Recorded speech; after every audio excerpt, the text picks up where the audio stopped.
This morning, I heard a familiar case. Did you know that over half of the couples in this country report that they check their bank accounts more often than they have sex? Money issues and sex were just the tip of the iceberg for the young couple who came into court today. Divorce court is now in session. Good day, ladies and gentlemen. I'm here today with Larry Cochran and Tamisha Brownlee Cochran. The two of you have been together for 10 years, married for 6, separated for 2. You have a financial matter you would like me to resolve, but before we get that, I'm going to start with you, Mr. Cochran. Why don't you tell me why we're here in divorce court today? I'm just fed up with it all. I'm tired of it, and I'm tired of being a housemaid, and I'm tired of doing everything. Clothes, you name it, everything's everywhere in that house. When you say a houseman, what things are you required to do that makes you feel that way? By picking up after her with her clean clothes, washing laundry, but instead, the laundry just be on the ground. And anything that we use in the house, it's Do you everywhere. both work outside the home? Yes. Okay. But you're saying that inside the home, you're the only one working, and Yes. she never does anything. No, she doesn't do anything. Ms. Brownlee Cochran, what is your response to that? That is the biggest bald-faced lie I've ever heard. Are you a good housekeeper, or? Okay, now, I'm not gonna say I'm a great housekeeper. I mean, right now I go to school full-time. I do go to work as well, full-time, just like he does. And of course, I'm a full-time mother. So I'm juggling 3 of those things throughout the day. So do I have enough time to clean up every day by the time he gets home from work? Probably not. But am I cleaning throughout the day? Yes, definitely, because that 3-year-old of mine is everywhere. So I clean up behind her all the time, and especially... I object. No objecting. Ms. Brownlee Cochran, go ahead. So he would be in the bathroom for 3-4 hours on a time. He acts like a woman. Probably putting on makeup, all I know. I don't know what he's doing in that bathroom. Really? But by the time he is done, Wow. I'm right after him, telling him, hey, you didn't clean up your hair. Why is your hair still on the sink?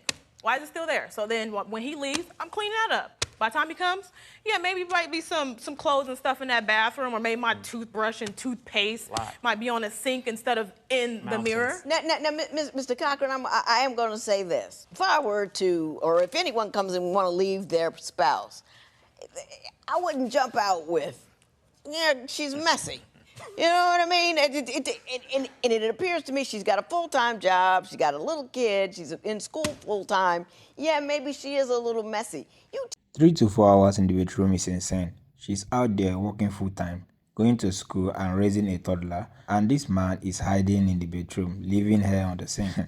Ladies, what is he actually doing in there for 4 hours? Tell me why you want to leave this woman. She doesn't have time for me, really. Explain that to me. She's, like you said, she goes to school full-time, she works full-time, and of course my daughter, and she don't even like tell me she loves me anymore or anything that nature. She doesn't show no affection or anything. It's like I'm a robot. I come in, do my thing, go to sleep, go to work. Same routine. Mr. Cochran, let me ask you this. You got a woman who's got a child, she's got a home, she's going to school, she's working full time, and yes, she's a little busy. Aren't you man enough to suck it up for a little bit till she gets out of school? I mean, do you need that much attention, that the fact that she is very busy at this time? You can deal with it because you're grown and you get it. Yeah. She's trying to get somewhere better. She's trying to take you along with her. Yeah. Yes, for our family. Does that ever cross your mind? No, it hasn't, and you have a good point. So, but she's something. But anyway. I don't see divorceable here, really. I see a woman who's working all the time. I see a guy who's working and complaining about some small things. Give me divorceable. Well, I can give you something. Well, she's very, like, if it's not her way, it's the highway. You know what I mean? Like, if I, like, make a mistake, or if I make a little flaw, and if I say I'm sorry, that's the biggest thing. If I say I'm sorry, she don't want to hear that. That's like she said, it's a load of crap. So Larry really sat on a national TV and admitted that it never crossed his mind to support her. The judge literally had to explain the concept of being a supportive husband to a grown man. Is Larry tripping here, or does he have a point, or is he trying to make another excuse for a divorce? Do you allow the man to people make mistakes, you know. That's very true. And if they apologize, that's the best they can do. I mean, if they, clean up whatever mess they made. But why don't you, are you not accepting of his humanness? I mean, I've been knowing him for the last 10 years, okay? These 10 years, all I hear is sorry. That's all I hear. I'm tired of hearing sorry, sorry, sorry. Oh, I'm sorry, I forgot Are you a perpetually sorry brother? Yeah. Part-time, sometimes. But when I try to change it, like, and try to make it better, she still outweighs the bad over it. Well, what are you always so sorry about? Like when I forget sometimes to give my daughter medicine, or sometimes when I You forget to give your daughter her medicine? Yeah. And she has really bad heartburn, just like he does. And with that being said, Judge, he takes his heartburn medicine faithfully. Faithfully. How can you forget to medicate your child? Working a lot, but yeah. I work too, Judge. Yeah. And I go to school, Judge. Stuff be on the ground still. You don't work You that hard. worried about stuff on the ground and your And I'm daughter's worried about daughter my is child, sick her and you can't heartburn. give her your medicine? You got a lot of nerve. I was about ready to start fussing at her about not giving you any sex, but now I see what her issue is. He wanted it 2 and 3 times every day. Every day. 2 or 3 times a day. Kind of, sort of? Yeah, sort of. Yeah. It's too much. It is a lot. Mr. Cochran, you have been distraught or upset about the amount of sex you get, but you say when you complained about it, you got a very unusual response from your wife. Why don't you tell me what that was? The unusual response was, well, since I'm not giving you attention or enough affection to see other women. And she told me this throughout the months and the year. It got to years. And it was to the point that I started believing her because I felt like a less of a man. I felt like, well, hey, you know what I'm saying, you showing everybody else love and affection and you telling me to see somebody else. That made me feel low and it made me feel like I was nothing. Like I was Ms. a piece of Brownlee meat. Cochran, did you actually tell your man, your husband, if you want some love and affection, find another woman? Unfortunately, yes, I did say that. Now, I have a really good excuse, I believe, for me saying that. For the last 4 or 5 years, I have submitted to this man whenever he wanted it, how he wanted it, when he wanted it, whatever. I am tired of him abusing my body. So I said, well, hey, we need to start making a scheduled time to make love, okay? So that wasn't good enough for him. He wanted it 2 and 3 times every day, every day. 2 or 3 times a day? Kind of, sort of? Yeah, sort of. Yeah. It's too much. It is a lot. It is I a mean, too much is a value judgment that only the 2 parties involved can place on it. Right. Did you understand the nature of how your high sex drive was making it difficult for her? Not that you're wrong, because your sex drive is what it is. You can't be blamed for that. But did you understand that they were disjointed, that you weren't on the same level with respect to your need? Yeah, I understand that, but what I don't understand is when she's saying that, she's either tired or I don't even get to that far to the third base at all. Oh wait, the plot twist is crazy. The judge finally figures out the real issue. It's not that she's denying him, it is that the man wants it 3 times a day, every single day. Come on, man, she's working, going to school, and raising a kid. Who has that stamina? Who have the stamina for that? Gentes. Is 3 times a day no more? Or is he out of his mind? You asking me when I'm tired. Won't you ask me when I got a spunk of energy? Well, I tried that. When you do have spunk of energy, I be singing to you. I be doing a whole bunch of stuff for you. Is he romantic and you fail to at least give it, God. give it a shot? Romantic? Him. I guess if we can put this on a scale, his romanticy is probably a 2. Wow, really? Are you light on the romance? I'm smooth on it. Not light. I'm more romantic than he will ever be. Every birthday, I'll put out some roses, make him some hot, bubbly bath water, put some candles in there. Does she do that? Well, she did that like 2 years ago. And when we were dating, she didn't do it now. Okay, maybe not now. Because you fall asleep everywhere you go. First of all, Mrs. Cochran, how foolish of you to tell your man to go find somebody else. While you're I mean, that doesn't serve your purposes at all. You need to, work something out, we'll try a little this, try a little that, and, give me a day off on Tuesday, maybe, that kind of thing. You get creative with it, but you don't get frustrated and shove them out the door for your own well-being. Not just the marriage's well-being, but for your own well-being. I know you got sick of it and you said a thing. You know what I mean? And people say stuff when they're exhausted. She didn't mean that. She didn't mean that. You shouldn't have gotten your ego all tore up about it. She's something. I don't see it. You don't see it? No. And I wish you could show it to me. The problem is, Judge, the problem is I am headstrong, okay? I'm very motivated. I'm very energetic. When I want something, I'm going to go get it, point blank. It's not And me. if he can't do it for me, I'm going to do it myself. What are we talking about? She's talking about all in herself.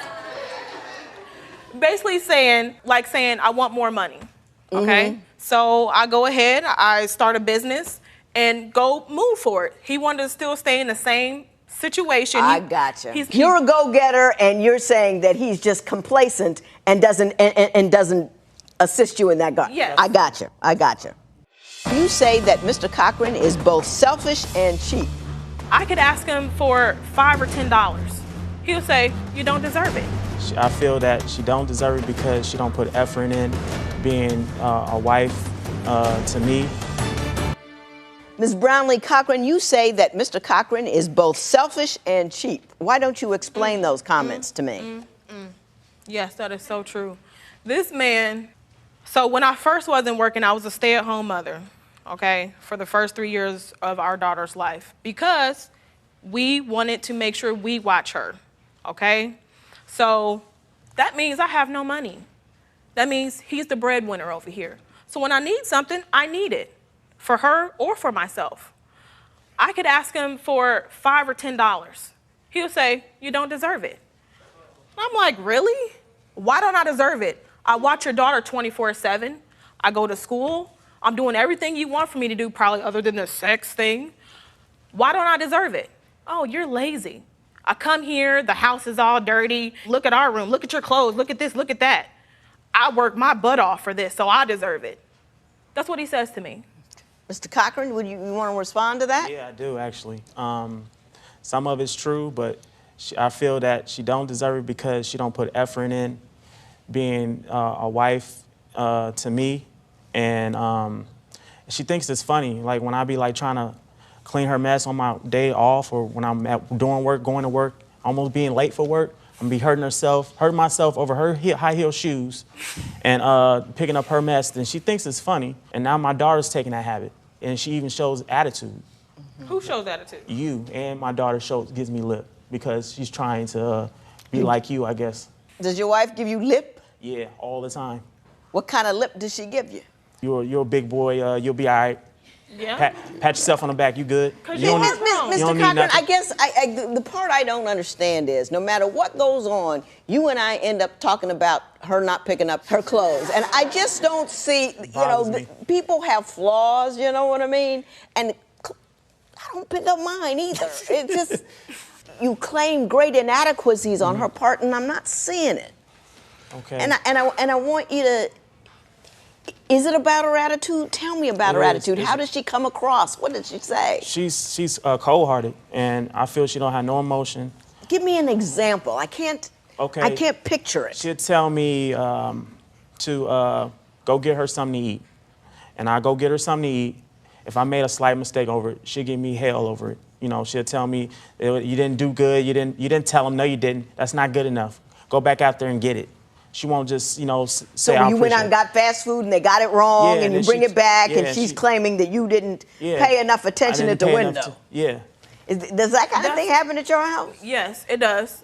It does. And why does it? Let's put an example here. I'll ask for a cheeseburger and some French fries with no salt. He'll go to the window. He don't ask for the salt. So I still have some salty French fries. Well, I don't want salty French fries. I asked for no salt. What's so hard about getting that right? So when he brings it back to me, I eat it, and I'm like, well, I'm eating salty French fries. You messed up. Is that really that important? It is that important. I hate salt. I don't like salt on a lot of very things. picky. And I feel that if he got it wrong, he can easily go fix the mistake. Could it be that the fast food place messed up? Of course, they did mess up. And it's his duty to make sure they fix it. I get it.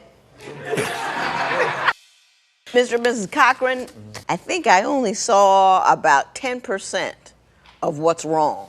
And I don't know if it was just time constraint, you were unable to present it. I don't know if you don't feel fluent about it, that it's not easy to cross your lips. So I'm seeing Nicky Picky, but this is the tip of a very large iceberg. So I'm not going to try to chip away at it and see if you guys can continue to sail on, because I realize that is not available to you. I will say this to you, however. You have a 3-year-old. It is incumbent upon both of you to treat each other with the utmost respect, love, and care. And I do mean respect, love, and care. Because to the extent that your child have to have 2 separate homes, 2 separate situations, she's got to know that the 2 people in her life that she relies on the most care for one another. You know what I mean? You ain't got to be crazy about one another, but you really have got to make a point of being kind and caring to one another. Okay, I'm saying? The relationship is over. You don't get to be mad anymore because you done got rid of each other. You know what I'm saying? Hallelujah. Talk about Ms. Cochran, you want me to order him to pay you $413 a month until sometime in 2017 to pay off the balance on a 2009 car, and tell me what your arrangement was with him with respect to this car and why you believe I should award you that amount of money. Before we were separated, he bought that car for me as an anniversary gift. Mm-hmm. Okay? Whose name is the car in? It's in both of our names, but Okay. I'm on the top the top holder. So basically, I want him to continue paying that because that's a gift to me. I mean, he wanted me to have it. He said I deserved it. I feel that he should finish paying it off. Okay. Do you have any paperwork about how much is left on the loan, the amount of the loan, the Actually, I got timing a of the promissory loan? letter that he wrote to me. Okay. Mr. Cochran, what do you want to say with respect to this $413 a month she wants me to award? I'm gonna do it because I love my daughter and I want her to have the best. Well, aren't you something? Wonderful. That's a good thing to say. Now, I ain't gonna take his word for it. Don't worry about it. I'm gonna make an order. This is unusual for a married couple to do this. It doesn't matter anymore because this man is already stipulated to the payment, and I'm gonna require him as a matter of law. But he said, Larry Cochran will continue to make payments on $413 for the car until paid off, which will be February of 2017, and that's the date I'm going to use. If I refuse, then I will be ordered to pay child support. So you said, it's either this or a child support order. Yes. Yes, I did. Even after 2017, your child will need support. You'll still be there? Yep. Do the right thing. Yep. But I just want to reinforce that and make it easy for him to see that baby and make it easy for him to be kind and generous with you because you've got to, you know what I mean? Oh, yeah. Make it smooth. I tried. Make it smooth. I'm still trying. Don't be mad about old stuff. Just, it's over with. So done with it. So yesterday's news. So there is an order in favor of Mrs. Cochran for $413 per month until February of 2017. It is so ordered. Larry folded so fast, the judge was shocked, but it turns out that he only agreed to pay for the car so he could dodge a child support order. This whole case was a roller coaster. Who do you think was the wildest in the courtroom? Drop it in the comment. We are out. Larry and Tamisha got a lot of things wrong during their marriage, but they got one thing right, and that's the one thing I want to applaud them for. They decided, even though they weren't going to be together, they were going to be good parents together, and that is the most important thing.